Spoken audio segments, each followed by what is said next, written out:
we interrupt this broadcast to bring you a special tip. So here's one thing that when I started out, I didn't fully understand, but when I heard this one bit, it helped me kind of straighten my view a little bit, if that makes sense. And it happened right when one of my scripts was being shredded right in front of me.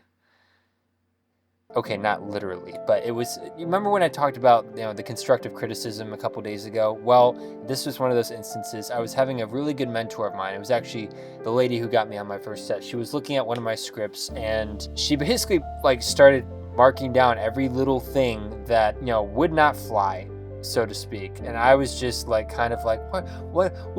are you doing? So I was kind of defending myself, saying, hey, I need that there. I need that there. I didn't need any of that there, by the way. She turns to me, she looks at me for a minute, she looks back down at the script and she's like, film is a business. And it took me a couple years to finally understand what that meant. And when I heard that piece of advice and finally let it resonate in my brain, it kind of structured the way I was supposed to go in my career, because I do have a goal. It kind of structured my goals in a sense on where I want to go in this industry, what I want to do, the kind of movies that I want to make. And essentially what film as a business means is that you have to sell this to somebody. This film has to be marketed to somebody. What you're doing, if nobody sees it, you're not going to make any money.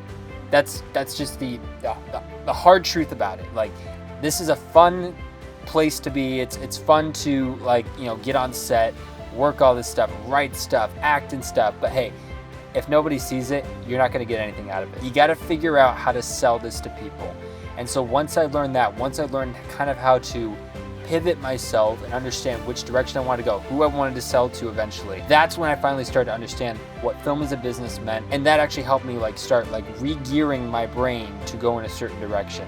I'm not claiming to be an expert at this. I'm growing in this still as much as I'm sure most of you are. But understanding this one thing really helped me understand the direction I want to go, if that makes sense. So I wanted to share that all with you and get back to creating. God gave you a gift. Use it. So guys, I just made this review video. It's on YouTube now. You should go check it out. It's a review for How to Train Your Dragon. And the sad part is, there's only one view on it right now. Let's change that. Go watch it.